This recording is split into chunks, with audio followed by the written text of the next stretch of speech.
तर हॅलो मित्रांनो, hi hello नमस्कार, स्वागत आहे तुमचं माझ्या यूट्यूब चॅनलमध्ये। तर आज आहे शुक्रवार आणि आम्ही जाणार आहोत आज टाकडघाटला। तर आता रात्रीचे 2:30 वाजलेले आहेत। आता आमचे साहेब उठलेले आहेत। आम्ही सकाळी सकाळी टू व्हीलरचाच प्रवास करणार आहोत। साहेबांनी विस्तू केला आणि ब्रश करत आहे। माझा ब्रश वगैरे झालेला आहे, त्याच्यामुळे माझा ब्रश झाला। आता चाय वगैरे झालेला आहे। आता चाय वगैरे पिऊन घेतो आणि आंघोळ वगैरे करते। तर चाय वगैरे पिऊन झालं आणि आता आंघोळ वगैरे पण झाली। जास्त काही शूट करू शकत नाही मी, त्याच्यामुळे जेवढं होते तेवढं शूट करते। आणि हे कसं माझं पहिलं आहे, त्याच्यामुळे नाही का मी जास्त शूट करत नाही। आता ह्याच्या आईला नेऊन देते। आई आता उठलेली आहे, आई पण उठलेली आहे। आता आई वगैरे आंघोळ वगैरे करते। आता माझ्या टुगूची आंघोळ झालेली आहे, माझी पण आंघोळ झालेली आहे आणि मी तयार झालेली आहे। कशी दिसते ते सांगा। तयार होऊन आता फोटो वगैरे काढले। एक फोटो काढला माझा, बघा कशी दिसत आहे। आता आम्ही निघालो, तर ते निघालेलं शूट नाही करता आलं मला, त्याच्यामुळे नाही का। तर आम्ही आलो होतो। आता सकाळी तर भूक तर मस्तच लागते। आता आम्हाला वाजले होते 7 वाजले होते। आता आम्ही निघालो 6 वाजता, 7 वाजले होते, दिवसच निघाला होता। हे बघा साहेबांचं चालू आहे इकडं। मी पण काढलेली आहे फोटो। आता आम्ही जेवण म्हणजे नाश्ता वगैरे केला, चाय वगैरे पिला। आता चाय वगैरे पिऊन आता निघायची तयारी होती। आता छोटे मुलं वगैरे राहिले तर त्यांना पाणी पाजणं हे वगैरे ते। आता सकाळी निघणं झालं, काही खाल्लं नाही काही नाही, त्याच्यामुळे आता त्यांना नाश्ता वगैरे चारलं। त्यांची औषधे वगैरे पाजायच्या होत्या, त्याच्यामुळे नाही का आता प्लॅन वेळेवरच झालेला होता आणि आम्ही पण निघालो। तर हा बघा टुगू, मी पण आता आम्ही पोहोचलो टाकडघाटमध्ये। तर ते आधीचं शूट करू शकले नाही मी, आलो ते वगैरे। आता आमचे साहेब, आम्ही इथं जेवण बनवणार आहोत, जेवण बनवून दर्शनासाठी जाणार आहोत। तर माझ्या बच्चूचं बघा खेळणं चालू आहे इकडं, साहेबाचं इकडे हे वगैरे देणं चालू आहे। आई तिकडे बनवून राहिलेली आहे, स्वयंपाक बनवून राहिलेली आहे। तर आम्ही काही नाही, मसाला भात केला।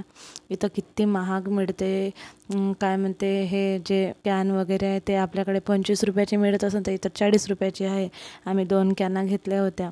आम्ही पाणीच नाही आणलं होतं घरून, त्याच्यामुळे काहीच नाही साधन आणलं होतं आमच्यासोबत। तर इथं आई वाटाणे वगैरे शिजवून झालेले आहेत। आता आई त्याच्यामध्ये आलू टाकून राहिलेली आहे। आता आम्ही आलू भात बनवणार आहोत, आलू वाटाणा भात। थोडंसं शॉर्टकटमध्येच करणार आहोत आम्ही इथं। आता आम्ही जास्त जण आलेलो नाहीत ना, त्याच्यामुळे नाही का थोडंसंच बनवणार आहोत आणि म्हणजे आजूबाजूच्या थोड्या जणांना देणार आहोत। तिथं 5 पात्र द्यावा असे म्हणतात टाकडघाटला आल्याच्या नंतर, वेतोबाबाच्या याच्याने आपल्या मनामध्ये श्रद्धा राहिली तर। साहेब इथं तांदूळ काढून राहिलेले आहेत। आमच्या ओवांना काहीच सांगावं नाही लागत, तेच करतात। सांबार वगैरे त्यांनी कापले। आता भात मांडला शिजवायला, बाबा पाहतो म्हणाले आणि आम्ही निघालो दर्शनासाठी। तर त्या काकू म्हणायला लागल्या की माझ्याकडून घेऊन जा। तर त्यांच्याकडून आम्ही आता हे घ्यायला निघालो, आरती वगैरे घ्यायला निघालो। त्याच्यामध्ये नारळ, फुलं आणि अगरबत्ती वगैरे। तर त्याच्यामध्ये 4 अगरबत्ती फक्त मिळाले, फुलं मिळाला आणि गजरा एक हार मिळाला, तो विठोबाबाला चढवायला, आणि थोडासा कापूर मिळाला फक्त। आता आम्ही दर्शनाला आलो इथं। हे बघा विठोबाबाचं फोटो वगैरे आणि गौतम बुद्धाचं जास्तीत जास्त तिथं आहे। आरती वगैरे झाली होती आमची। आम्ही आलो त्याच्यामुळे कुणीच नसल्यामुळे लाईनीमध्ये वगैरे लागायची काहीही आवश्यकता आम्हाला लागलेली नाही आणि मुलांना धरून आलं तर मोकळे याच्यामध्ये यावं। हे बघा 3घे जण पाहून राहिलेले आहे। आता मी फोटो वगैरे शूट केली। विठोबाबाच्या मंदिरामध्ये आलं तर खूप प्रसन्न वाटते आणि खरंच ज्यांनी कोणी आले नसणार तर ते येऊन बघा। आता आम्ही इथं नारळ वगैरे फोडायसाठी आलो। नारळ वगैरे फोडून इथं अगरबत्ती वगैरे लावला आणि नारळ फोडायला गेले होते साहेब। तर तिथंच आम्ही फोटो वगैरे शूट केलं। आईनं मला टिका वगैरे लावला। तर हे बघा प्रसाद वगैरे आणले आणि मग आम्ही आलो इकडे आणि नंतर मग जेवण वगैरे सर्वांना देऊन आम्ही जेवण करायला बसलो।